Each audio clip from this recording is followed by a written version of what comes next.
आप देख रहे हैं साझा पंजाब टीवी, ज्योति शर्मा के साथ। आप सबको मेरी तरफ से प्यार भरा नमस्कार, आदाब, सलाम, सत श्री अकाल। उम्मीद करती हूँ कि आप लोग अपनी लाइफ को एंजॉय कर रहे हैं, अपने आप को सुरक्षित रख रहे हैं, पूरी तरह से रूल्स को पूरी तरह से फॉलो कर रहे हैं, जिंदा दिली से जी रहे हैं, माइंड को पॉजिटिव रखने की कोशिश कर रहे हैं, हेल्दी खाना खा रहे हैं, क्योंकि अगर माइंड हेल्दी है तो हमारी जो सेहत है वो खुद ही हम लोग हेल्दी रहते हैं सेहत वाइज। सो खैर, हर तरह के हालातों से जूझना जो है वो आना चाहिए हम लोगों को, और कभी भी हार नहीं माननी चाहिए, चाहे हम घर में हैं, बाहर हैं या दुनिया के किसी भी कोने में हैं। जब भी हम अपने आप को तब्दील करते हैं, तब्दील आप कह सकते हैं कि आप हालातों के अनुसार या जगह के अनुसार या वेदर के अनुसार, तो हमारी जो अंदर की जो सीरत है, जो हमारी एक नेचर है, या हमारी जो पर्सनालिटी है, या हमारे जो काम हैं, उनमें काम में तब्दीली आ सकती है, लेकिन थिंकिंग, नेचर, उन चीज़ों में कभी बदलाव नहीं आना चाहिए। क्योंकि अगर हम उन चीज़ों में बदलाव ले आए तो हमें आई थिंक हो सकता है कि कहीं ना कहीं सेटल होने में कुछ परेशानी और हो सकती है। एक औरत की अगर बात की जाए तो औरत जो घर भी संभालती है, बाहर भी संभालती है, यानी कि वो प्रोफेशनली भी काम करती है, पर्सनली भी अपने घर में भी एक as a mother, as a daughter वो बहुत सारे रोल अदा करती है। और अगर वो रोल जो हैं रोज़ाना की लाइफ के साथ जिस तरह से चलते जाएं, अगर उनको अपनी फैमिली की केयर करनी है, करती रहें, और साथ में अपनी प्रोफेशनल लाइफ को भी लेकर चलती रहें, तो मुझे लगता है सोने पे सुहागे वाली बात हो जाती है। सो हमेशा हम लोग आपको ख़ास शख्सियतों से रूबरू करवाते हैं, जानकारी देते हैं, प्रोफेशनल्स से मिलवाते हैं, उनके एक्सपीरियंस आपके साथ शेयर करते हैं।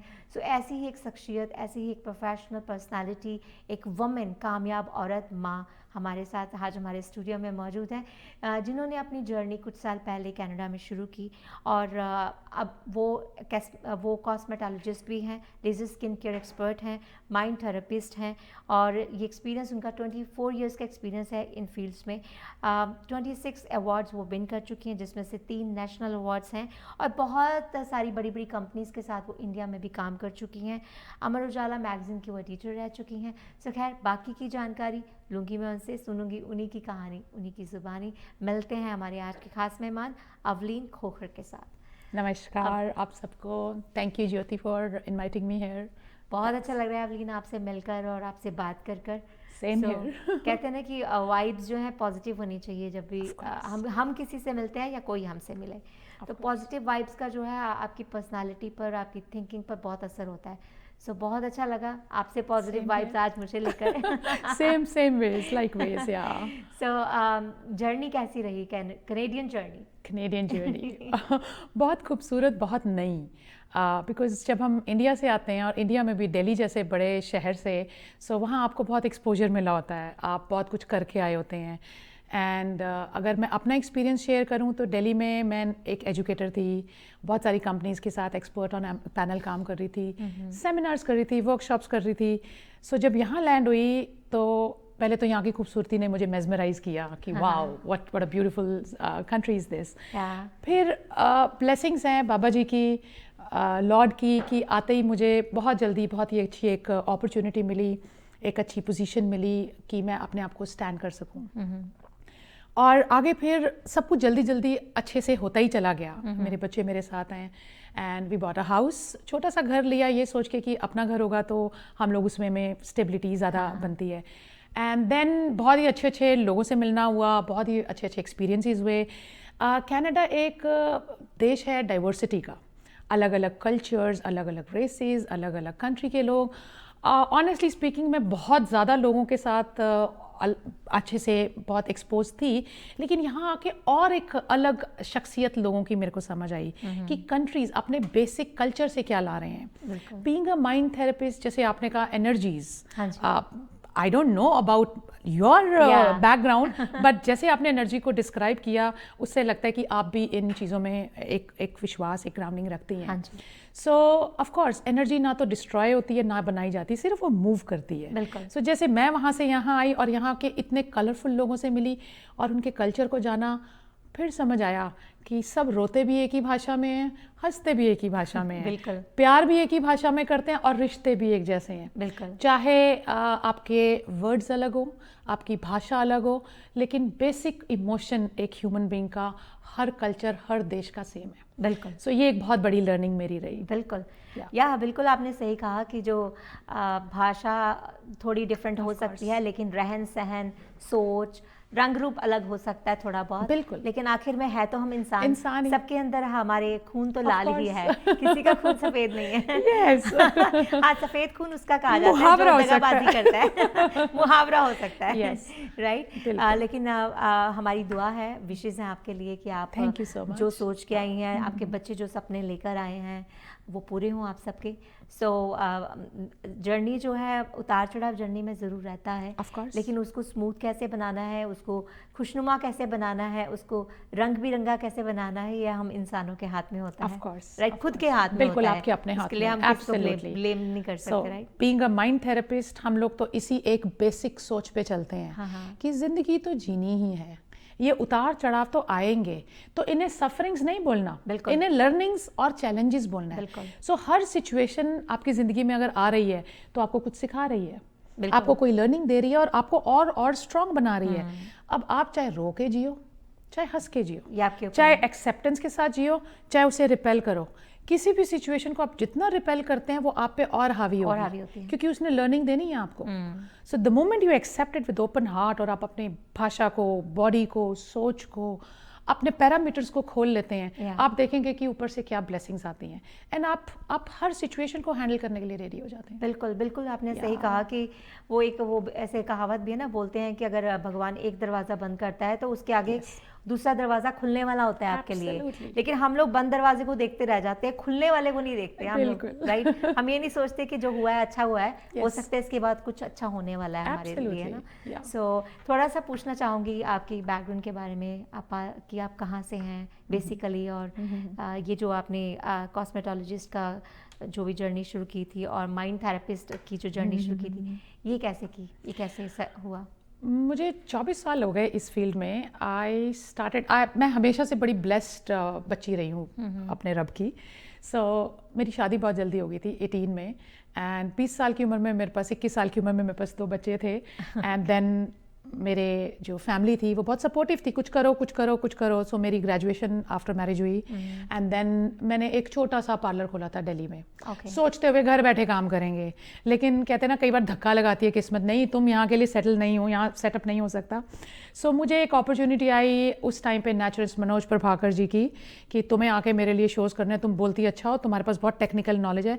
मैं हमेशा से टेक्निक्स में बिलीव करती हूँ, मैं साइंस की बहुत स्ट्रॉन्ग, कुछ भी करना है तो टेक्निकल होना चाहिए। सो उन्होंने मुझे पहला शो दिया मेरठ जैसे शहर में। मुझे आज भी याद है, मेरा फर्स्ट सेमिनार था एंड वहाँ गई, वहाँ पे शो किया तो वहाँ पे यूनिलीवर के 1-2 कंसल्टेंट्स थे। उन्होंने मुझे देखा, उन्होंने मुझे बोला यूनिलीवर में एक अपॉर्चुनिटी खाली है, उन्होंने एक डायरेक्ट मार्केटिंग कंपनी खोली है, so we need a trainer. वहाँ से यूनिलीवर से पर्ल से फिर हर जो आपके लिंक्स बनते गए, लिंक्स बनते गए, लोगों ने सुना, लोग देखते रहे, रेफर किया। बिकॉज देखिए, एक होता है ट्रेनिंग देना, आप आए, आपने अपनी किताब खोली, अपनी प्रेजेंटेशन शो की और हो गया, लेकिन एक होता है लोगों से कनेक्ट करना, उनके लेवल पे जाके उनसे पूछना उन्हें क्या चाहिए, उनकी एक्सपेक्टेशंस को मीट करना, उनसे एक रिलेशनशिप बनाना। हमारी ब्यूटी के इंडस्ट्री में तो बोला भी जाता है कि ये जो रिलेशनशिप है ये एक नेटवर्क है, एक प्यार भरा एक साथ है जो सालों साल चलता है। सो इन 24 सालों में पता ही नहीं लगा कि 1 से 2 करके बहुत सारे लोग जुड़ते गए। एंड फिर मैंने cosmetology, laser, makeup, then media industry में आ गई। फिर मैंने मेंटरिंग शुरू की। माइंड थेरेपीज मैंने एज अ पैशन शुरू किया था। थोड़ा सा यहाँ पे आपको रोकूंगी। हमको, जैसे आपको पता है कि माइंड थेरेपिस्ट क्या होता है, लेकिन कुछ हो सकता है हमारे दर्शकों को ना पता हो, तो माइंड थेरेपिस्ट का क्या रोल होता है?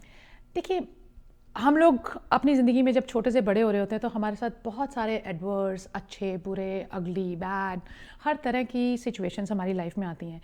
ना तो कुछ सही होता है, ना कुछ गलत होता है, लेकिन हो सकता है जो मेरे लिए सही है वो आपके लिए गलत हो, और जो आपके लिए सही है वो मेरे लिए गलत हो। बिल्कुल, कंटेंट डिफरेंट हो सकता है।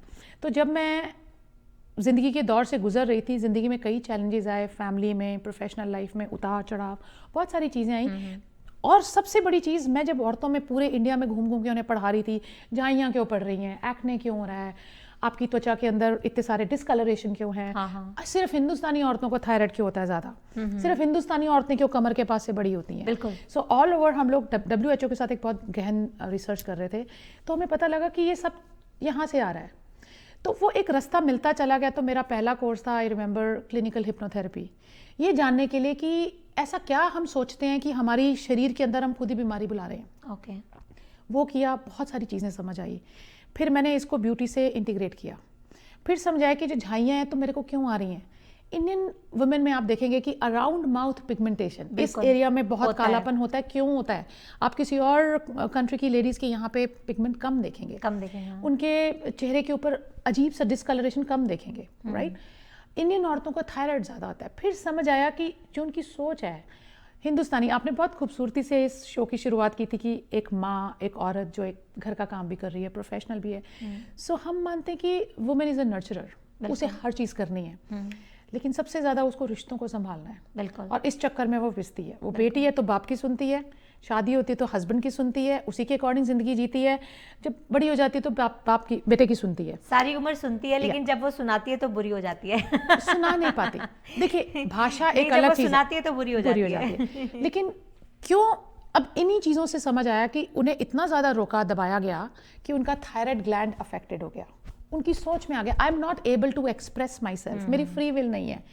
सो माइंड थेरेपीज, इस क्लिनिकल हिप्नोथेरेपी को करके मुझे समझ आया कि हमारी ब्यूटी, हमारे शरीर में जो भी बीमारी पनप रही है वो हमारी अपनी मैनिफेस्टेशन है, हमारी अपनी सोच है। लेकिन अब प्रॉब्लम्स तो हैं, अब क्या करें? फिर उसमें और गहन रिसर्च करते हुए मैंने NLP, न्यूरो लिंग्विस्टिक प्रोग्रामिंग की, कि हमारी आदतें, हमारे स्वभाव, हमारी एंजाइटी, इसको मैं ट्रीटमेंट कैसे करूं। मैं समझ तो गई आपके साथ ये प्रॉब्लम जुड़ी हुई है, शुरू से आपके स्वभाव में ये चीज़ आ गई है, लेकिन ठीक कैसे करूं। फिर जब NLP किया तो इसके साथ और चीज़ें जुड़ती चली गई। फिर प्लैनेट्स में इंटरेस्ट आया, फिर ऑरा में इंटरेस्ट आया, एनर्जीज में इंटरेस्ट आया, फिर एक के बाद कई और कोर्सेज, एजुकेशनल सेमिनार्स, चीज़ें करते गए। एंड देन मैंने कुछ 7-8 साल पहले एक प्रोग्राम लॉन्च किया, ब्यूटी माइंड सोल। ओके। सो उसमें मैंने इस चीज़ के ऊपर फोकस किया कि हमारा जो एंडोक्राइन सिस्टम है, हार्मोनल सिस्टम, वो और हमारे 7 चक्रा सिस्टम, वो किस तरह से हमारी सोच को हैम्पर करते हैं, हमारी सोच उनको कैसे हैम्पर करती है, कि हम साइकोसोमैटिक डिजीज बुलाते हैं। सो कहा गया कि आपकी बॉडी में अगर बीमारियां हैं तो 80% के करीब तो साइकोसोमैटिक है और 20% एक्सीडेंट या कंजीनियल है। फिर मैंने इस सारी नॉलेज को अपनी ब्यूटी से इंटीग्रेट कर दिया। अब अगर मैं आपकी छाइयों का इलाज कर रही हूँ तो मैं सिर्फ उस पर लेजर नहीं दे रही हूँ, या मैं उस पर सिर्फ हाइड्रा फेशियल नहीं दे रही हूँ, इंटरनली भी स्ट्रॉन्ग कर रही हूँ, मैं आपके साथ काउंसलिंग कर रही हूँ, मैं आपको एफर्मेशंस दे रही हूँ, मैं आपकी उस कोर इशू तक पहुंच रही हूँ कि आपका एक्ने क्यों नहीं ठीक हो रहा। आपकी issues, like everything is hormonal, everything is in here. So mind therapies is a beautiful concept where you know about yourself, you know how to deal yourself. सिर्फ खुशी में नहीं, हर मौके में अपने आप को हैंडल कैसे इंटरनली कैसे हील कर सकते हैं अपने आप को। आउटर तो आप कर सकते हैं, क्रीम लगा ली, मसाज करवा ली, थेरेपी करवा ली, यू नो, हाँ, पर वो इंटरनली अगर आप हील नहीं हो रहे तो बाहर की खूबसूरती भी वो नहीं आएगी वो चीज़, राइट।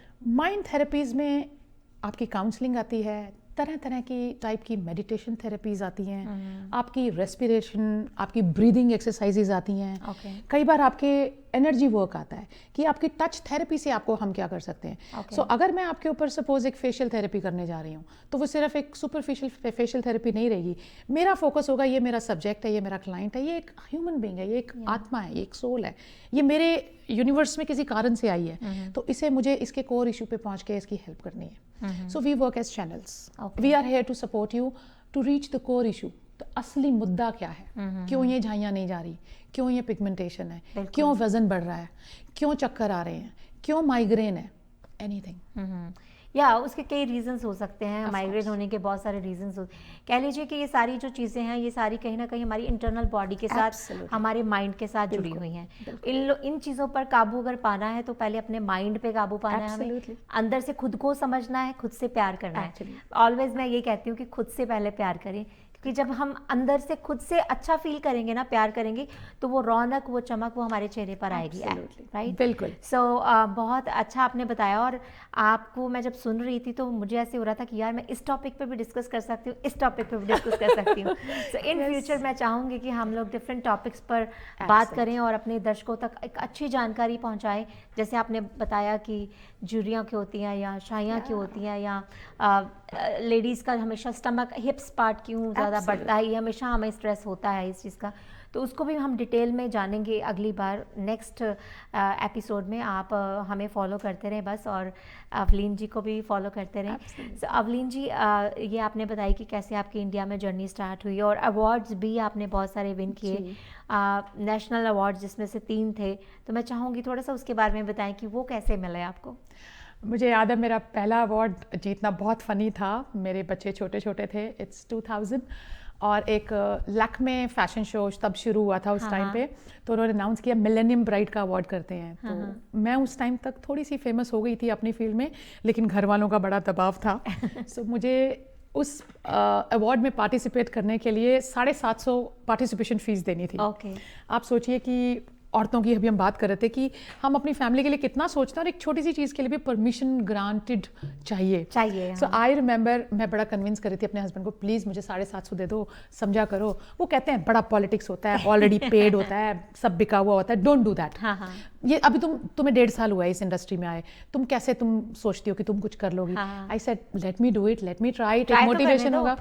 नहीं, फिर मैं रूठ गई। रात को 9 बजे कहते हैं अच्छा चल जा कर ले। 9 बजे मैंने मॉडल ढूंढी। मैं उस टाइम पर अरेबिक मेहंदी बहुत करती थी, उसकी तैयारी की, ड्रेसेस अरेंज की। नेक्स्ट मॉर्निंग हम पहुंच गए हैबिटेट सेंटर इंडिया में, दिल्ली में। ये अवार्ड सेरेमनी थी, पूरी की पूरी मीडिया प्रेजेंट थी वहाँ पे। धुरंधर, लाइक 25-25 साल पुराने लोग, और हबीब, सिल्वी, शनाज, जो अब मेरे दोस्त हैं, जिनके साथ मैं बैठ के पार्टीज करती हूँ। They were judging me at that time, and I remember बहुत डर था। पहली बार एक्सपोजर मिला था कि हम इतने धुरंधर लोगों के सामने पार्टिसिपेट कर रहे हैं। सो मैंने सेकेंड अवार्ड लिया और 5,000 का चेक जीता। मैंने ले जाके बोला देखो बिका हुआ नहीं था। आपने दिया क्या था और कितना मिला?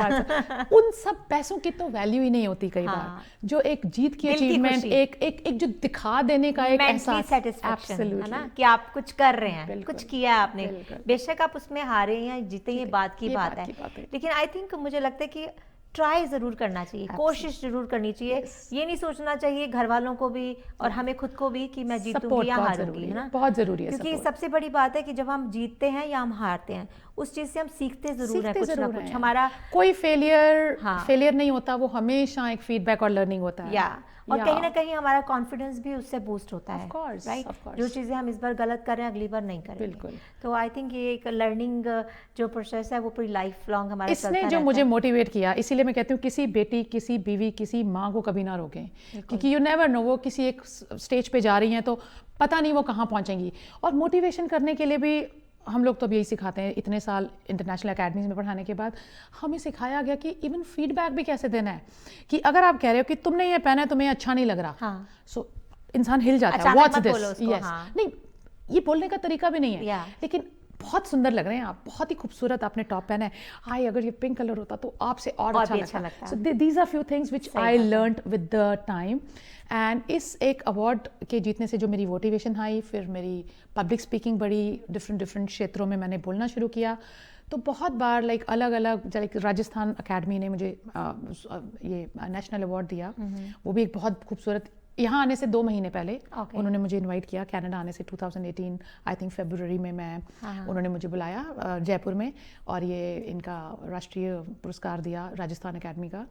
So for the contribution, because हम एक नारी जब कामयाब होके स्टेज पे चढ़ के बोलती है, अपने एक्सपीरियंसेस शेयर करती है, और वो आपके बीच में से ही निकली है, बिल्कुल उन्हीं चैलेंजेस में से निकली है, और जब वो शेयर करती है तो उसे लगता है अगर वो एक आम नारी है, लाइक वो कर सकती तो मैं क्यों नहीं कर उसमें और मेरे में क्या फ़र्क है। मेरे को भी मेरे मम्मी पापा का प्रेशर था, हस्बैंड का प्रेशर है, बच्चों का प्रेशर रहेगा, सो जो वो कर सकते तो मैं क्यों नहीं।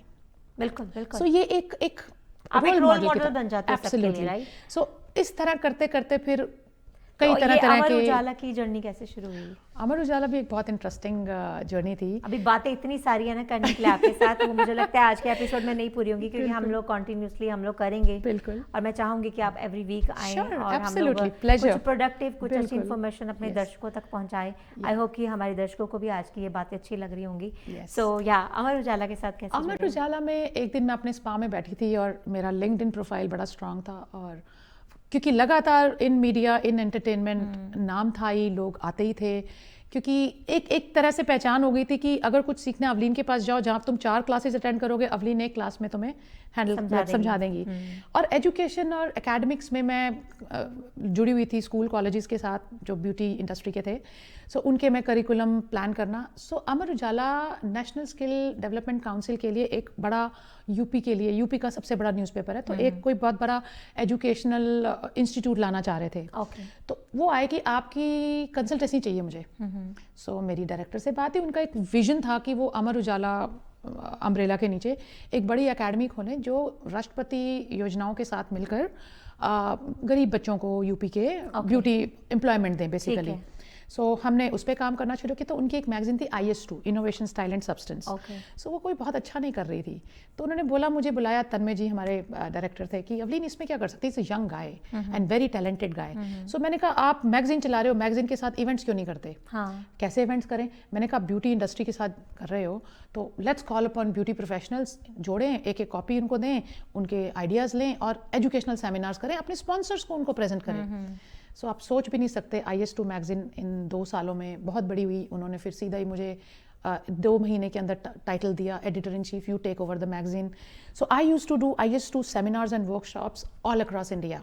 तो उन्हीं के स्पॉन्सर्स, उन्हीं के एडवर्टाइजर्स अब आके स्टेज पे, मैगजीन उन्हें इकट्ठा प्लेटफॉर्म दे रही है, वो स्टेज पे आके ऑडियंस को पढ़ा रहे हैं। ऑडियंस पढ़ते नहीं है, इंग्लिश मैगजीन है, मैगजीन हर जगह जा रही है। आपको पता है प्रिंट मीडिया थोड़ा स्लो हो गया है, लोग पढ़ना नहीं चाहते, लोग देखना चाहते हैं, सुनना चाहते हैं, विजुअली इफेक्ट ज्यादा होता है लोगों पर। तो हमने वो मैगजीन लोगों के करीब पहुंचा दी, लोगों के घर तक, शहर तक पहुंचा दी। सो उसमें मैं मेन कोऑर्डिनेटर, मैं, क्योंकि मैं खुद भी एक टेक्निकल इंसान हूँ, तो मेरा शो शुरू करना, मेरा स्किन पे या मेकअप किसी एक टॉपिक पे बात करना और अपने प्रेजेंटर्स को। सो दिल्ली में मैंने पहली बार एक ऐसी ब्यूटी कॉन्फ्रेंस शुरू की जिसमें ब्लॉसम कौचर, भारती तनेजा, सुनील बजाज, ये सभी मेरे दोस्त हैं। मैंने इन्वाइट किया कम, और एक बहुत ही बढ़िया से होटल में हमने एक अरेंज किया। आम जनता, आम ब्यूटी प्रोफेशनल्स को मिलाया हमने दिग्गजों से। आमने सामने बात करो, वो लड़े, बहसे, हम कैसे करें, उन्होंने आइडियाज़ दिए, आप तो कर सकते हैं। Like it was a beautiful conference to bridge the gap between industry and like the experts. So वो बहुत कामयाब रहा। और फिर उसके बाद एक शो आया उनका, miss north India princess Dabur के साथ। डाबर के पैनल पे मैं थी, उनके शोज़ कर ही रही थी। सो उनकी मीटिंग में मैं बैठ गई, चल अवलीन चल, एक फैशन से रिलेटेड कर रहे हैं। मैंने कहा आप इनको इस तरह की ग्रूमिंग कीजिए। उससे पहले इन्होंने सिर्फ 2 दिन की ग्रूमिंग की पार्टिसिपेंट्स की और शो शुरू कर दिया। So I said let's get the sponsors, let add different celebrities, उनसे इनको ट्रेन कराइए। अगर हम इतना बड़ा शो कर रहे हैं तो हम इन हाउस क्यों खाली ट्रेनिंग दें? सो आप 3 दिन की ट्रेनिंग को मैंने 15 दिन की ट्रेनिंग में कन्वर्ट कर दिया। ओके। उसके बाद मैंने 6 miss north India princess, I think 6 या 5 मैंने एज ए चीफ मेंटर किए, इंडस्ट्री के best of the best orators, speakers, technical experts को, उन बच्चों को ग्रूम करने भेजा। और इन शोज़ को बॉलीवुड ने, ब्यूरोक्रेट्स ने, मिनिस्टर्स ने, सभी ने जज किया। Absolute transparent show. सो बच्चों को बहुत एक्सपोजर मिला। ये भी इनके साथ, बस ये बहुत खूबसूरत जर्नी रही हमारी। बहुत बढ़िया। तो अभी आप यहाँ पर भी अपना कर रहे हैं उसको कंटिन्यू, कॉस्मेटोलॉजिस्ट का जो प्रोफेशनल? जी, यहाँ पे मेरा एक स्टूडियो है मेरे घर से, मेरे पास एक खूबसूरत सी वॉकआउट बेसमेंट है, तो मैं एक छोटा सा उसमें मेरा क्लिनिक है जिसमें मैं 2 वर्टिकल्स पे काम कर रही हूँ। ऑफ कोर्स जैसे मैंने बताया, मैंने माइंड थेरेपीज और ब्यूटी और कॉस्मेटोलॉजी को जोड़ा हुआ है। सो अगर आप मेरे पास किसी इशू के लिए, किसी कंसर्न के लिए आते हैं, झाइयाँ, acne, pimples, anti ageing, anything, so I do your counselling first. So I need to understand, ऊपर से तो मैं कुछ भी कर दूं, अंदर से बनता जा रहा है, there is no need. So I sit with you, I talk with you and then I plan your treatment. So I have latest very beautiful laser machine, DPC technology है मेरे पास, हाइड्रा फेशियल्स हैं मेरे पास, spot removal on the spot है। So मैं कुछ खास फेशियल ट्रीटमेंट्स के ऊपर ही फोकस कर रही हूँ, हेयर रिमूवल के ऊपर फोकस कर रही हूँ।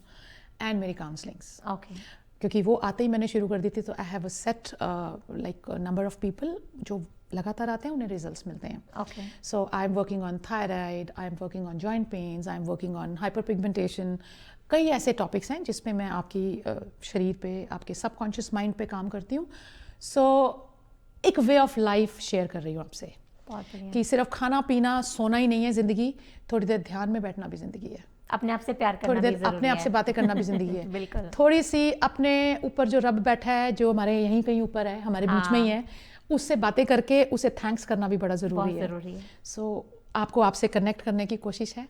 सो बहुत बढ़िया, और Hopefully. बहुत अच्छा लगा आपसे बातचीक करके। हमारे हनी जी हमें बहुत देर से वेव कर रहे हैं कि जल्दी से रैप अप करो, लेकिन सॉरी हनी, हमारी बातें इतनी ज़्यादा ना, I मेरे know. दिल में बहुत सारी बातें आ रही हैं, लेकिन आज कर नहीं पाऊंगी। नेक्स्ट एपिसोड का आप इंतज़ार करिएगा, जो कि हम अवलीन जी के साथ करेंगे, और उसमें एक नई चर्चा, नया टॉपिक लेकर आएंगे आप लोगों के लिए। और आज का टॉपिक आपको कैसा लगा, आज की बातचीत कैसी लगी, आज की मुलाकात कैसी रही, ये हमें ज़रूर आप बताइएगा। और अवलीन जी, मैं चाहूँगी जाने से पहले आप कुछ और इन्फॉर्मेशन अपने बारे में देकर जाएं, अगर आपको कोई कांटेक्ट करना चाहे तो किस तरह से कर सकें। पहले तो मैं आपका बहुत बहुत थैंक्स करना चाहूँगी कि आपने मुझे ये प्लेटफॉर्म दिया। मैंने आपको आते ही बताया कि इस देश में मैं नहीं हूँ, इस कंट्री में मैं नहीं हूँ, इंडस्ट्री में नहीं हूँ। हाँ, हाँ, इंडस्ट्री एक्सपीरियंस वही है। या, सो अब आपने मुझे प्लेटफॉर्म दिया है, तो मैं चाहूँगी कि मैं अपनी नॉलेज और अपना स्किल आप लोगों से शेयर करूँ। बिल्कुल। सो आप मुझे इस नंबर के, लाइक इस चैनल के नंबर पे आप अपने दर्शकों को बोलें कि आप मैसेजेस करें, अपने कंसर्न्स शेयर करें। हो सकेगा तो हम लाइव आके आपके क्वेश्चंस का आंसर देंगे। मेरे से कनेक्ट करना है, औरा बाय अवलीन मेरा ब्रांड है, और आप मुझे फेसबुक पे फॉलो कर सकते हैं, अवलीन खोखर। एंड मेरा नंबर है 6479895001। एंड उम्मीद करेंगे कि मैं आपके साथ इस प्लेटफॉर्म, इस माध्यम के साथ जुड़ी रहूं, और आप क्वेश्चन करते रहें और हम आपके क्वेश्चंस के आंसर ढूंढ ढूंढ के आपके लिए लाते रहें। बिल्कुल बिल्कुल, Yes. ये हमारी कोशिश जारी रहेगी। Yes, बिल्कुल। और थैंक यू सो मच अवलीन आने के लिए, Thank you, ज्योति और जी। हमारे लिए वक्त निकालने के लिए। Thank you. तो चलिए जी, मैं भी लेती हूँ आप लोगों से इजाज़त। उम्मीद करती हूँ कि आपको अवलीन जी से मिलकर अच्छा लगा, और किसी भी तरह की कोई जानकारी अगर आप चाहते हैं, अवलीन जी की कॉन्टैक्ट इन्फॉर्मेशन चाहते हैं, तो आप मुझे भी कॉल कर सकते हैं। मेरा नंबर है 6478987769। साझा पंजाब टीवी हमेशा कोशिश करता रहेगा खूबसूरत शख्सियतों को आपसे रूबरू करवाने के लिए। हमें आप फॉलो करें हमारे सोशल मीडिया पर, आप हमें मैसेज वहाँ पर भी भेज सकते हैं। हमारे पेज को आप ज़रूर लाइक करें, यूट्यूब चैनल को ज़रूर सब्सक्राइब करें फॉर मोर अपडेट्स। और अगर आप ऐप डाउनलोड कर लें साझा पंजाब का, यानी कि SP24 का, तो आप सारे प्रोग्राम्स जो है कहीं पर भी कभी भी वॉच कर सकते हैं। मेरी कोशिश जारी रहेगी आप तक हमारी खूबसूरत शख्सियतों को पहुंचाने की, लेकिन आपकी कोशिश भी बनी रहनी चाहिए हमें फीडबैक देने की और हमें फॉलो करने की। बॉब दसान जी का नंबर है 4164197777। उनसे भी आप रास्ता कायम कर सकते हैं। मैं वापस फिर हाजिर होंगी एक नई पेशकश, नई जानकारी के साथ। आप रखें अपना बहुत सारा ध्यान और देखते रहें Sajha Punjab TV, and follow me on social media, Jyoti Sharma. Take care, शबा खैर।